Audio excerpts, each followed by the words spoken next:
नमस्ते। आपका फिर से स्वागत है इस हमारे आभासी तासिका में। और इस तासिका को स्क्रीन रिकॉर्डिंग करके फिर से यूट्यूब के माध्यम से जय हिंदी जय नागरी इस यूट्यूब चैनल के माध्यम से आप सब तक फिर से पहुंचाया जाएगा। जो आज शामिल नहीं हो पा रहे हैं उनके लिए भी यह सुविधा अत्यंत महत्वपूर्ण रहेगी। महादेवी, क्या मेरी आवाज़ सुनाई दे रही है? ठीक है। तो देखिए, कल हमने पारिभाषिक शब्दावली क्या होती है उसका तात्पर्य और थोड़ा सा इतिहास देखने का प्रयास किया और ये जानने की कोशिश की कि शब्द जो भाषा की न्यूनतम सार्थक इकाई है, उस इकाई को किस प्रकार से हम एक विशिष्ट ज्ञान क्षेत्र में या विशिष्ट विद्या के क्षेत्र में, ज्ञान शाखा में या विद्या की शाखा में किस प्रकार प्रयोग कर सकते हैं। एक उदाहरण हमने दिया था कि हवा यह एक सामान्य शब्द है, परंतु ऑक्सीजन यह एक पारिभाषिक शब्द है। इस प्रकार से हम देखते हैं कि सामान्य शब्दों में और पारिभाषिक शब्दों में एक विशिष्ट अंतर यह होता है कि पारिभाषिक शब्द विशिष्ट ज्ञान क्षेत्र में विशिष्ट संकल्पना या विशिष्ट अवधारणा को प्रकट करने के लिए विद्वानों द्वारा गढ़े गए शब्द होते हैं। यह सामान्य शब्द नहीं होते। इनका निर्माण सामान्य जनता नहीं करती, अपितु इनका निर्माण भाषा विशेषज्ञ एवं उस विषय के विशेषज्ञ लोग करते हैं। हमने ये भी देखा था कि आजकल जो अलग अलग विद्या शाखाएं, लगभग 600 विद्या शाखाएं सामने आई हैं, इनके दिन रात जो उसमें संशोधन हो रहा है, जो अनुसंधान हो रहा है, उसके लिए 20 लाख शब्दों की ज़रूरत है। और ऐसे में इन शब्दों को गढ़ना अत्यंत आवश्यक है। प्राचीन काल से भारत में शब्दाभावे निरुक्तादयः इस न्याय के आधार पर नए शब्दों की व्युत्पत्ति की जाती थी। संस्कृत के 1994 धातु, 28 उपसर्ग, 80 प्रत्यय और अनेक प्रतिपादकों के द्वारा नए शब्द गढ़ने की प्रक्रिया भी उस समय जारी थी, इस समय भी जारी है। उसके उपरांत हमने देखने का प्रयास किया था कि भारतीय पारिभाषिक शब्दावली गढ़ने में छत्रपति शिवाजी महाराज, उनके मंत्री अमात्य पंडित रघुनाथ पंत हनुमंते और पंडित धुंडीराज व्यास के माध्यम से उन्होंने 1380 शब्दों का गठन किया था, गढ़ा था, जो फारसी भाषा में प्रयुक्त हुआ करते थे, वह भारतीय भाषाओं में अब प्रयुक्त होने लग गए थे। तो इस प्रकार से हम देखते हैं कि छत्रपति शिवाजी महाराज का बहुत बड़ा योगदान इस समय रहा। और उनके उपरांत कर्णपुर के महाराज दलपति राय और बड़ौदा नरेश सयाजीराव गायकवाड़ जी ने भी प्रशासकीय भारतीय, खास करके संस्कृत से प्रभावित शब्दावली बनाने का भी काम किया हुआ है। उसके उपरांत हम देखते हैं कि एतद्देशीय राष्ट्रभक्ति पारिभाषिक शब्दावली बनाने के पीछे बहुत बड़ा योगदान दे रही है, जिनमें महर्षि दयानंद सरस्वती, स्वामी श्रद्धानंद, न्यायमूर्ति महादेव गोविंद रानडे, लोकमान्य बाल गंगाधर तिलक, स्वातंत्र्य वीर विनायक दामोदर सावरकर, पंडित सुधाकर द्विवेदी, बाबू भगवती सहाय, पंडित गंगानाथ झा, पंडित विनायक राव, लाला खुशीराम, डॉक्टर श्याम सुंदर दास, राजेंद्र लाल मित्र जैसे अनेक लोगों ने अंग्रेजी शब्दों की जगह संस्कृत उद्भव, संस्कृत से बने शब्दों का प्रयोग करना आरंभ किया था, उनके खास विशिष्ट राजनैतिक सामाजिक अभिव्यक्ति के लिए। और इसमें जिन संस्थाओं ने योगदान किया है उसमें आर्य समाज, गुरुकुल कांगड़ी, हरिद्वार और नागरी पचारणी सभा काशी, हिंदी साहित्य सम्मेलन प्रयाग इत्यादि संस्थाओं ने पारिभाषिक शब्दावली के निर्माण में बहुत प्रामाणिक प्रयास किए हुए हैं। ये कल हमने देखा था, इसका पुनर्कथन हमने किया है।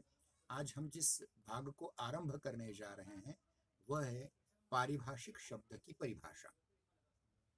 पारिभाषिक शब्द की परिभाषा देते समय देखिए, बहुत सारे लोगों ने इस पर चर्चा की हुई है। उनमें से केवल 9 परिभाषाएं हम आपके सम्मुख प्रस्तुत करेंगे आज की तासिका में। परिभाषा का अर्थ मैंने कल बताया था कि किसी एक अवधारणा को या किसी एक शब्द को उसकी परिधि के अंतर्गत ही व्याख्यायित करना परिभाषा होता है। और परिभाषा में प्रायः 3 प्रकार के दोष आ जाते हैं, जिसमें से 2 दोष बहुत सामान्य होते हैं। अगर समझिए किसी अवधारणा की परिभाषा आप करने बैठे हैं, किसी शब्द की परिभाषा करने बैठे हैं, व्याख्या करने बैठे हैं, तो जो अगर वो परिभाषा ज़्यादा शब्दों में होगी तो उसमें अव्याप्ति दोष आ जाएगा, कम शब्दों में होगी तो अतिव्याप्ति दोष आ जाएगा। एक तीसरा प्रकार का दोष होता है जो परिभाषा के लिए लागू नहीं होता, वो असंभव दोष होता है, उसकी हमें बात नहीं करनी है। मतलब ध्यान रखिए, किसी भी व्याख्या में, किसी भी डेफिनेशन में, किसी भी परिभाषा में शब्द अगर ज्यादा होते हैं तो उसमें अव्याप्ति दोष आ जाता है, शब्द अगर कम होते हैं तो उसमें अतिव्याप्ति दोष आ जाता है। इसलिए ध्यान रहे, दुनिया में किसी भी अवधारणा की अंततः संपूर्ण परिभाषा कोई भी नहीं कर सकता, उसमें ये दोष कम अधिक मात्रा में पाए ही जाते हैं। अब हम चलते हैं एक एक परिभाषा की ओर। इससे पूर्व हमने कहा था कि पारिभाषिक शब्दावली के लिए अंग्रेजी में शब्द है टेक्निकल टर्मिनोलॉजी, और उस आधार पर पारिभाषिक शब्द के लिए शब्द है अंग्रेजी में टेक्निकल टर्म या टर्म्स। टेक्निकल टर्म्स इसकी जो अलग अलग परिभाषा हैं, डेफिनेशंस हैं, उसमें से 2 अंग्रेजी हम देखेंगे और 7 हिंदी की परिभाषाएं देखेंगे। इस कुल मिलाकर के 9 परिभाषाएं देखेंगे आज की तासिका में। तो आरंभ करते हैं। पहले रैंडम हाउस नाम के एक अंग्रेजी लेखक हैं जिन्होंने टेक्निकल टर्म की पहली बार व्याख्या की। वो व्याख्या इस प्रकार है, वो परिभाषा इस प्रकार से है: अ टर्म और phrase used in definite or precise sense in some particular subject as a science or art, a technical expression, more fully term of art. फिर से पढ़ता हूँ। A word or phrase used in definite or precise sense in some particular subject as a science or art, a technical expression, more fully term of arts।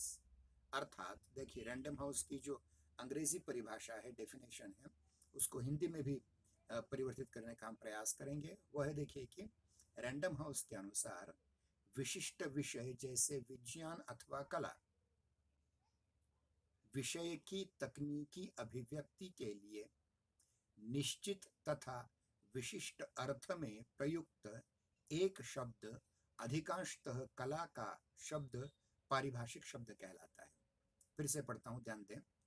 विशिष्ट विषय जैसे विज्ञान अथवा कला, अगर आप बीएससी के हैं तो साइंस, बीए के हैं तो आर्ट, ध्यान रहे। विशिष्ट विषय जैसे विज्ञान अथवा कला विषय की तकनीकी अभिव्यक्ति के लिए निश्चित अथवा विशिष्ट अर्थ में प्रयुक्त एक शब्द अधिकांशतः कला का शब्द पारिभाषिक शब्द कहलाता है। ध्यान रहे, फिर से मैं समझाने की कोशिश करूंगा। देखिए कि पारिभाषिक शब्द वो शब्द होता है जो विशिष्ट विषय, चाहे वो विज्ञान का विषय हो चाहे कला का विषय हो, उसकी तकनीकी अभिव्यक्ति के लिए, तांत्रिक अभिव्यक्ति के लिए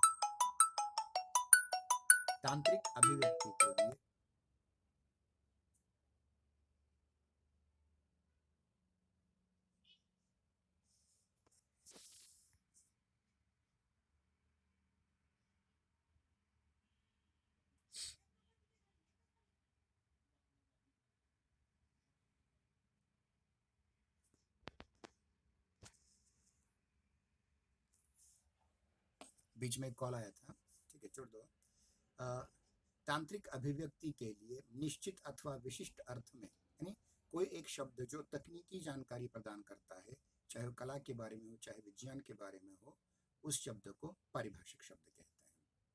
अगली परिभाषा की ओर हम जाते हैं, अगली व्याख्या की ओर जाते हैं। ये भी अंग्रेजी की है। अंग्रेजी में एक महत्वपूर्ण डिक्शनरी है पारिभाषिक शब्दों की, जिसे कहा जाता है चैम्बर्स टेक्निकल डिक्शनरी। टेक्निकल शब्दों की, पारिभाषिक शब्दों की डिक्शनरी है, चैम्बर ने बनाई हुई चैम्बर्स टेक्निकल डिक्शनरी। इसमें कहा गया है, technical term is in symbol adopted or inverted by special and technician to facilitate the process of recording ideas। फिर से पढ़ता हूं, देखिए। Technical term in symbol adopted or inverted by special and technician to facilitate the process of recording ideas। यानी chambers dictionary के अनुसार पारिभाषिक शब्द या पारिभाषिक शब्दावली वस्तुतः विशेषज्ञों एवं तकनीकविदों के अपनी विशेष विचारों को लिपिबद्ध करने के लिए ग्रहण, अनुकूलन, संचयन तथा निर्माण के द्वारा किए जाने वाले प्रतीक हैं। ध्यान रखिए, क्या है टेक्निकल शब्द या पारिभाषिक शब्द? प्रतीक हैं। फिर से पढ़ता हूं, ध्यान रखिए। पारिभाषिक शब्द वस्तुतः विशेषज्ञों एवं तकनीकविदों के अपनी विशेष विचारों को लिपिबद्ध करने के लिए ग्रहण, अनुकूलन, संचयन तथा निर्माण के द्वारा किए जाने वाले प्रतीक हैं। अब ये दो परिभाषाएं रैंडम हाउस की और चेम्बर्स डिक्शनरी की, ये दोनों अंग्रेजी में है, जिसका अनुवाद हमने हिंदी में करवा दिया। अब इसके उपरांत देखिए, 7 भारतीय विद्वानों द्वारा दी गई परिभाषाओं को हम आपके सम्मुख प्रस्तुत करने का प्रयास करेंगे आगे आने वाले 20 मिनटों में। ध्यान रहे। देखिए, डॉक्टर रघुवीर जी का नाम बहुत महत्वपूर्ण है इस दृष्टि से क्योंकि उन्होंने राष्ट्रीयवादी या संस्कृतवादी शब्दों का गठन किया है। इतना ही नहीं, डॉक्टर बाबा साहब अम्बेडकर ने जो अंग्रेजी में संविधान लिखा, डॉक्टर बाबा साहब अम्बेडकर जी ने जो अंग्रेजी में संविधान लिखा, प्रारूपण उसका किया, उसका हिंदी अनुवाद करने का श्रेय डॉक्टर रघुवीर जी को जाता है। डॉक्टर रघुवीर जी लिखते हैं, जिन शब्दों की सीमा बांध दी जाती है वे पारिभाषिक शब्द हो जाते हैं और जिनकी सीमा नहीं बांधी जाती वे साधारण शब्द होते हैं। जैसे हमने साधारण भाषा और शास्त्रीय भाषा का उल्लेख किया था, उसी प्रकार से साधारण सामान्य शब्द और पारिभाषिक शब्द इसकी यहाँ भी व्याख्या करते हैं। पहले वो समझाते हैं कि जिन शब्दों की सीमा बांध दी जाती है, सीमा मतलब अर्थ की सीमा, यानी जो शब्द अपने एक विशिष्ट सीमा के अंतर्गत ही अर्थ प्रकट करता है या उसकी सीमा निश्चित की जाती है, बांध दी जाती है, वो पारिभाषिक शब्द होते हैं। और जिनकी सीमा बांध दी नहीं जाती वो सामान्य शब्द होते हैं। बहुत महत्वपूर्ण व्याख्या है, फिर से समझाने की कोशिश करता हूँ। देखिए कि जिन शब्दों की अर्थ सीमा बांध दी जाती है, सुनिश्चित की जाती है, उन शब्दों को या उस शब्द को पारिभाषिक शब्द कहा जाता है। और जिन शब्दों की सीमा नहीं बांधी जाती वो सामान्य शब्द होते हैं, साधारण शब्द होते हैं। मतलब देखिए, हमारे दैनंदिन जीवन में जैसे हमने कहा कि हवा शब्द एक उदाहरण मैंने पहले कल भी दिया था, आज भी दिया था कि हवा शब्द में ये सामान्य हवा उसमें आ जाती है जिस हवा में बहुत सारे वायु शामिल हैं। लेकिन जब हम ऑक्सीजन कहते हैं, नाइट्रोजन कहते हैं, हाइड्रोजन कहते हैं, तो ये विशिष्ट सीमा उसकी बांध दी जाती है उस शब्द की। वो अब सामान्य हवा नहीं होगा। हवा में ये सारे वायु घुल मिल चुके हैं, परंतु जब हम विशिष्ट ऑक्सीजन, नाइट्रोजन, हाइड्रोजन इत्यादियों का उल्लेख करते हैं तो उसकी सीमा बांध दी जाती है। तो यहाँ हवा, यह शब्द सामान्य या साधारण शब्द है और ऑक्सीजन, नाइट्रोजन या हाइड्रोजन ये शब्द पारिभाषिक शब्द हैं। ठीक है, आगे चलते हैं। दूसरे भारतीय विद्वान हैं जिन्होंने पारिभाषिक शब्द की परिभाषा करने का प्रयास किया है, वे हैं गोपाल शर्मा, डॉक्टर गोपाल शर्मा। देखिए, उन्होंने की हुई व्याख्या और थोड़ी सी जानकारी आपको ज्यादा देगी। पारिभाषिक शब्द वह शब्द है जो किसी ज्ञान विशेष के क्षेत्र में एक निश्चित अर्थ में प्रयुक्त होता हो तथा जिसका अर्थ एक परिभाषा द्वारा स्थिर किया गया हो।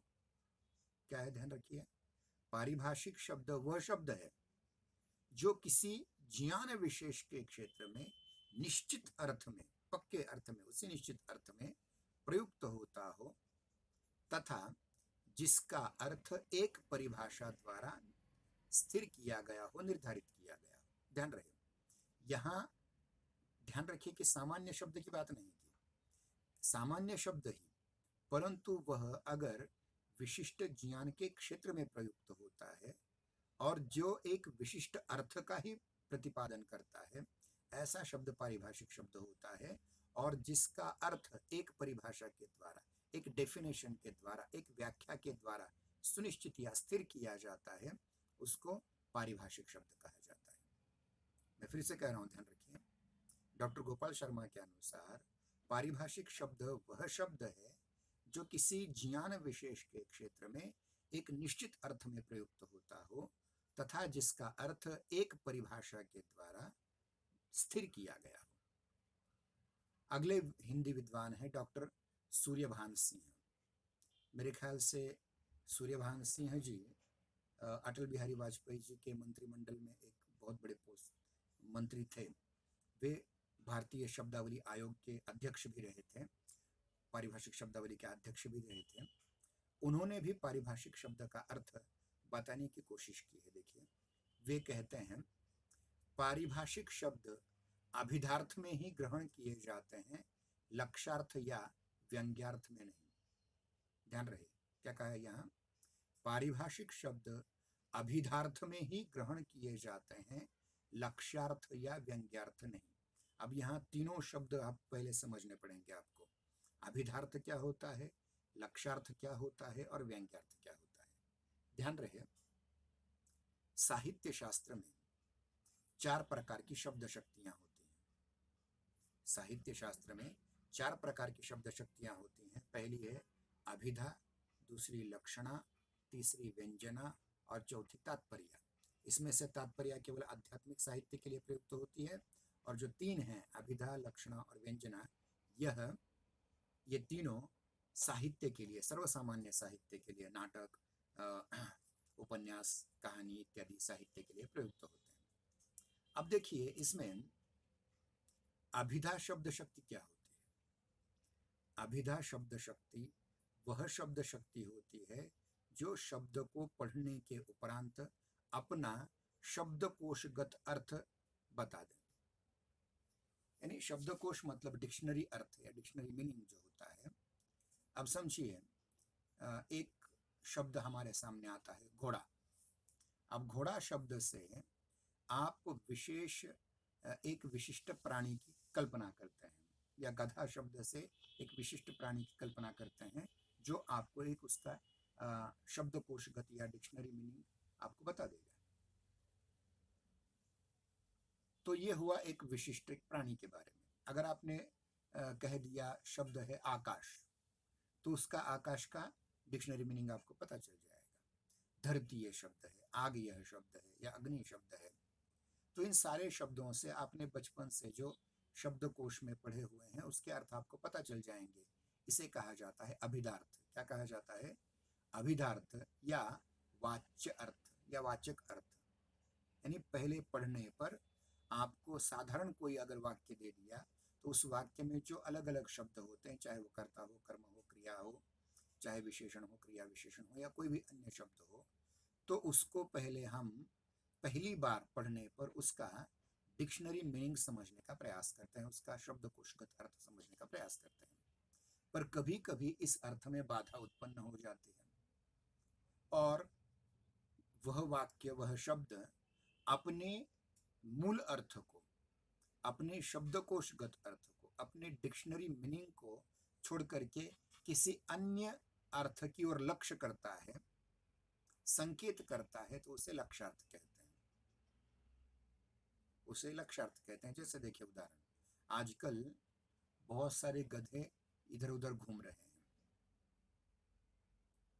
अब देखिए, यहाँ गधा शब्द सुनने पर या उसका अनेक वचन सुनने पर, गधे सुनने पर आपको अब पहले वो प्राणी आएगा, लेकिन आजकल गधे यहाँ वहां घूम रहे हैं, ये वाक्य ठीक नहीं पड़ेगा, ये अर्थ उसका ठीक नहीं जान पड़ेगा। तो वो अपने मूल अर्थ को तिरोहित करके एक अन्य सांकेतिक अर्थ को प्रकट करता है, तो उसे कहा जाता है लक्ष्यार्थ। मतलब गधा का यहाँ अर्थ यह है कि पुलिस द्वारा पीटे जाने पर भी, कोरोना के इस महामारी के काल में पुलिस द्वारा पीटे जाने पर भी कुछ ऐसे लोग जो मूर्ख हैं, गधे जैसे मूर्ख हैं, वो इधर उधर बिना मास्क के घूम रहे हैं। तो यहाँ गधा शब्द का जो मूल डिक्शनरी मीनिंग है वो अर्थ तिरोहित हो जाएगा और एक सांकेतिक अर्थ पता चल जाएगा जिसको कहते हैं हम लक्ष्यार्थ। अब कभी कभी क्या होता है कि अभिधार्थ और लक्ष्यार्थ इन दोनों के अलावा इन दोनों के तिरोहित हो जाने पर एक तीसरा अर्थ हमें पता चलता है जिसे कहा जाता है व्यंग्यार्थ। क्या कहा जाता है जिसे? व्यंग्यार्थ। मतलब कभी कभी ऐसा होता है कि सामान्य अर्थ या मूल अर्थ, लक्ष्यार्थ, इन दोनों का भी भाव तिरोहित करके वह शब्द एक तीसरे ही अर्थ की ओर चला जाता है, तो उसे कहा जाता है व्यंग्यार्थ। जैसे देखिए, एक ही के तीन तीन अर्थ है। समझिए, हम सब भारतीय लोग हैं और हमारे यहाँ शाम हो जाने पर दिए जलाने की प्रथा है। आजकल हम लाइट लगाते हैं। अगर समझिए किसी शाम को किसी शाम को यानी घर में अगर कोई सास अपने बहू से कहे कि शाम हो गई है, तो उसका अर्थ बहू ने क्या लेना चाहिए? चलो अब दिए लगाने का समय हो गया। लेकिन यही वाक्य अगर एक चोर दूसरे चोर से कहे तो उसका अर्थ क्या होगा? दिन भर तो आराम कर लिए, अब चोरी करने के लिए हम सिद्ध हो जाते हैं।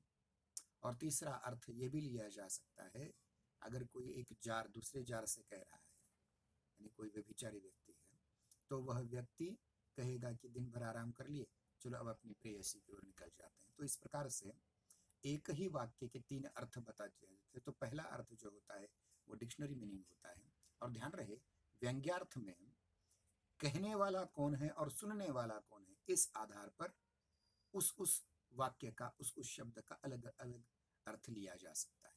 तो ये बातें हुई। अब देखिए कि पारिभाषिक शब्द क्या कहते हैं। देखिए सूरजभान सिंह, पारिभाषिक शब्द केवल एक ही अर्थ में, अभिधार्थ में ही ग्रहण किए जाते हैं, लक्ष्यार्थ या व्यंग्यार्थ उसमें नहीं होता। क्योंकि देखिए, पहले ही ये सुनिश्चित किया गया है कि एक विशिष्ट ज्ञान शाखा के विशिष्ट अर्थों को प्रकट करने वाले शब्दों को पारिभाषिक शब्द कहा जाता है। तो उसमें वह अपना एक ही अर्थ, जो अभिधार्थ होगा, जो उसका डिक्शनरी मीनिंग होगा, वही वो प्रकट करेगा, अन्य अर्थ वो नहीं बताएगा। तो इस प्रकार से हम देखते हैं कि ये तीसरी परिभाषा हमारे सामने आती है, जो भारतीय व्यक्ति के द्वारा की गई है, भारतीय विद्वान के द्वारा की गई है। पारिभाषिक शब्द अभिधार्थ में ही ग्रहण किए जाते हैं, लक्ष्यार्थ या व्यंग्यार्थ में नहीं। अब इसके उपरांत देखिए, अगली परिभाषा है, छठी परिभाषा और चौथी परिभाषा भारतीय विद्वान के द्वारा, वह है डॉक्टर भोलानाथ तिवारी जी की। भोलानाथ तिवारी जी बहुत बड़े भाषा वैज्ञानिक हैं। उन्होंने पारिभाषिक शब्द की परिभाषा करते हुए वे कहते हैं कि पारिभाषिक शब्द ऐसे शब्दों को कहते हैं जो रसायन, भौतिकी, दर्शन, राजनीति आदि विभिन्न विज्ञानों या शास्त्रों के शब्द होते हैं, तथा जो अपने अपने क्षेत्र में विशिष्ट अर्थ में सुनिश्चित रूप से परिभाषित होते हैं। अर्थ और प्रयोग की दृष्टि से निश्चित रूप से परिभाषित होने के कारण यह शब्द पारिभाषिक शब्द कहलाते हैं। क्या कह रहा हूं? देखिए फिर से, डॉक्टर भोलानाथ तिवारी जो भाषा वैज्ञानिक है, जिन्होंने बहुत बड़ा काम किया है भाषा में, वे पारिभाषिक शब्द की परिभाषा करते हुए कहते हैं कि पारिभाषिक शब्द ऐसे शब्दों को कहा जाता है जो रसायन, या जिसे हम रसायन शास्त्र कहते हैं, भौतिकी अर्थात भौतिक शास्त्र कहते हैं, दर्शन अथवा फिलॉसफी या तत्वज्ञान कहते हैं, राजनीति मतलब राजनीति शास्त्र या राज्य शास्त्र कहते हैं, जिसे ऐसे अनेक विज्ञानों या शास्त्रों के शब्द होते हैं, उस विशिष्ट क्षेत्र में प्रयुक्त होने वाले, उस विशिष्ट शास्त्र में प्रयुक्त होने वाले शब्द होते हैं, और जो अपने अपने क्षेत्र में विशिष्ट अर्थ में, अपने अपने क्षेत्र में, अर्थ के क्षेत्र में विशिष्ट अर्थ में ही सुनिश्चित रूप से परिभाषित होते हैं, मतलब जिनकी परिभाषा की जा सकती है, अर्थ और प्रयोग की दृष्टि से निश्चित रूप से परिभाषित होने के कारण ही यह शब्द पारिभाषिक शब्द कहलाते हैं। फिर से पढ़ता हूं और फिर अगली परिभाषा की ओर जाते हैं। डॉक्टर भोलानाथ तिवारी जी, पारिभाषिक शब्द ऐसे शब्दों को कहते हैं जो रसायन शास्त्र या रसायन, भौतिक शास्त्र या भौतिकी, दर्शन अथवा फिलॉसफी या तत्वज्ञान, राजनीति अथवा राज्य शास्त्र आदि विभिन्न विज्ञानों या शास्त्रों के शब्द होते हैं, तथा जो अपने अपने क्षेत्र में विशिष्ट अर्थ में सुनिश्चित रूप से परिभाषित होते हैं, अर्थ और प्रयोग की दृष्टि से निश्चित रूप से परिभाषित होने के कारण यह शब्द पारिभाषिक शब्द कहलाते हैं। ठीक है, जिनकी परिभाषा दी जाती है वो पारिभाषिक शब्द, सीधी सीधी बात है, और जो अलग अलग अपने अपने विषयों में प्रयुक्त होते हैं। अब देखिए अगली जो परिभाषा है, सातवीं परिभाषा, या यूं कहें हिंदी की पांचवी परिभाषा, डॉक्टर बापू देसाई जी, डॉक्टर बापूराव देसाई जी बहुत महत्वपूर्ण लेखक हैं इस काल के भाषा विज्ञान पर, जिनके साथ में मॉरिशस में एकत्र हम एक ही रूममेट थे। उनके साथ बातचीत तो की अनेक बार, लेकिन उन्होंने जो परिभाषा, पारिभाषिक शब्दों की परिभाषा की है वो इस प्रकार से है: ज्ञान विज्ञान तथा कला कारीगिरी और प्रशासन के व्यवहार में प्रयुक्त किए जाने वाले विशिष्ट अर्थ तक शब्दों को परिभाषिक शब्द कहते हैं। ध्यान रहे क्या है, ज्ञान विज्ञान तथा कला कारीगिरी और प्रशासन के व्यवहार में प्रयुक्त किए जाने वाले विशिष्ट शब्द जो विशिष्ट अर्थ प्रकट करते हैं उनको पारिभाषिक शब्द कहते हैं। ज्ञान विज्ञान तथा कला कारीगिरी और प्रशासन के व्यवहार में प्रयुक्त किए जाने वाले विशिष्ट अर्थ तक सीमित ऐसे शब्दों को पारिभाषिक शब्द कहते हैं। ठीक है, अगली परिभाषा की ओर जाते हैं। डॉक्टर विनोद गोदरे, ये भी एक बहुत महत्वपूर्ण भाषा वैज्ञानिक हैं। इन्होंने थोड़ी सी लंबी व्याख्या करने का प्रयास किया है, उसे भी हम समझने का प्रयास करेंगे। डॉक्टर विनोद गोदरे जी पारिभाषिक शब्दावली की, पारिभाषिक शब्द की परिभाषा करते हुए लिखते हैं: किसी विशिष्ट ज्ञान शाखा की विशिष्ट अभिव्यक्ति के लिए प्रयुक्त विशिष्ट शब्द पारिभाषिक शब्द कहलाता है। फिर से पढ़ता हूं, देखिए, किसी विशिष्ट ज्ञान शाखा की विशिष्ट अभिव्यक्ति के लिए प्रयुक्त विशिष्ट शब्द पारिभाषिक शब्द कहलाता है। यह शब्द विशिष्ट ज्ञान शाखा के किसी सुनिश्चित विशिष्ट अर्थ को ही ध्वनित करता है। इसके अलावा उक्त संदर्भ में उसके लिए न तो किसी प्रकार के अर्थभेद की गुंजाइश होती है और न किसी प्रकार के अनिश्चय का ही वह वाहक होता है। वह तो बस मीन की आंख के लक्ष्य का वेधी तथा साधक होता है।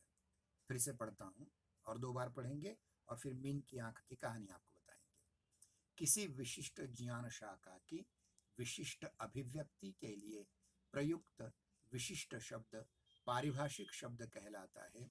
यह शब्द विशिष्ट ज्ञान शाखा के किसी सुनिश्चित विशिष्ट अर्थ को ही ध्वनित करता है।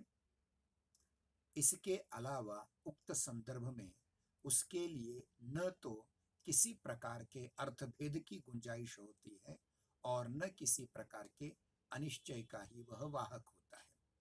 वह तो बस मीन की आंख के लक्ष्य का वेधी और साधक होता है। फिर से एक बार पढ़ते हैं। किसी विशिष्ट ज्ञान शाखा की विशिष्ट अभिव्यक्ति के लिए प्रयुक्त विशिष्ट शब्द पारिभाषिक शब्द कहलाता है।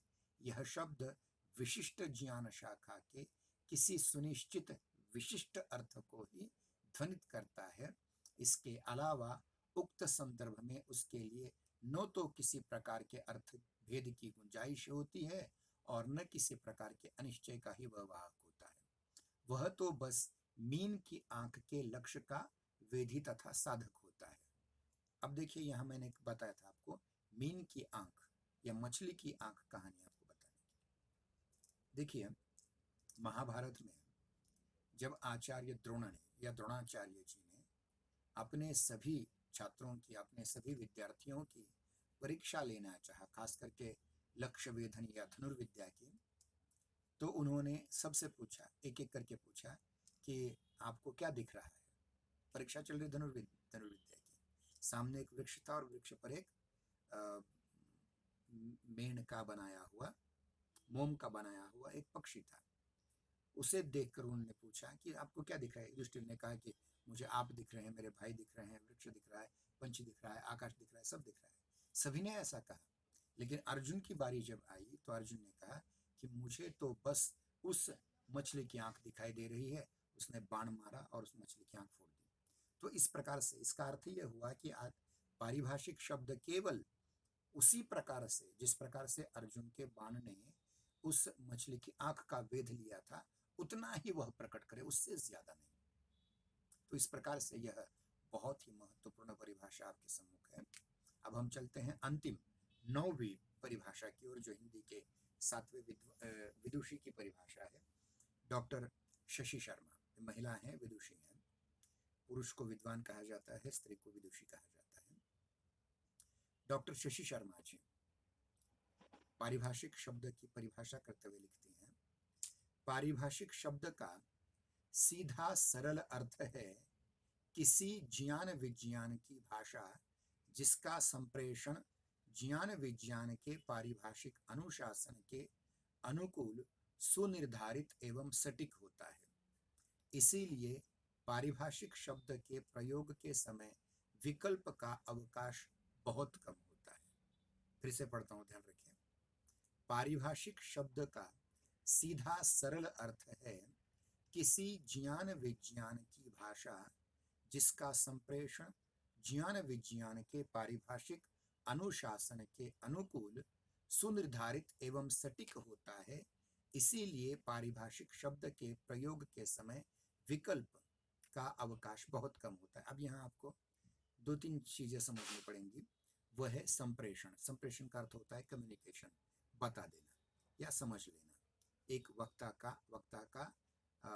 वक्ता के बोले हुए शब्दों का अर्थ श्रोता ने समझ लेना, ये संप्रेषण है। तो देखिए कि यहाँ एक महत्वपूर्ण शब्द और कहा है, विकल्प। इन्हें देखिए कि एक शब्द का एक अर्थ ही होता है, उससे ज्यादा अर्थ नहीं लेने चाहिए। पारिभाषिक शब्दावली में हम सामान्य शब्दों के अनेक अर्थ लिए जा सकते हैं, या अनेक संकल्पनाओं के लिए एक ही शब्द प्रयुक्त होता है, लेकिन ऐसा पारिभाषिक शब्दावली में नहीं होता। पारिभाषिक शब्द के प्रयोग के समय विकल्प नहीं होता, अथवा नहीं होता, मतलब इसके अलावा इस अर्थ का भी वो प्रयोग करता है या प्रकटीकरण करता है, ऐसा नहीं होता। तो इस प्रकार हम देखते हैं कि पारिभाषिक शब्दावली में सीधी बात कह दिया जाए तो ज्ञान विज्ञान के भाषा में ज्ञान विज्ञान जिस माध्यम से, जिस भाषा के माध्यम से प्रकट किया जाता है, संप्रेषित किया जाता है, वह पारिभाषिक अनुशासन के अनुकूल सुनिर्धारित पक्का होता है, सटीक होता है। और इस पारिभाषिक शब्द के प्रयोग करते समय विकल्प बिल्कुल नहीं होता। विकल्प मतलब अथवा, पर्याय बिल्कुल नहीं होता, पर्यायवाची नहीं। एक शब्द एक ही अर्थ प्रकट करेगा, अलग कोई पर्यायी अर्थ प्रकट नहीं करेगा। तो इस प्रकार हम देखते हैं कि आज की इस तासिका में हमने लगभग 9 परिभाषाएं आपके सम्मुख प्रस्तुत की। कल की तासिका में और आगे जाकर के पारिभाषिक शब्द के लक्षण और पारिभाषिक शब्द की विशेषताएं, इनकी ओर हम जाएंगे। तब तक के लिए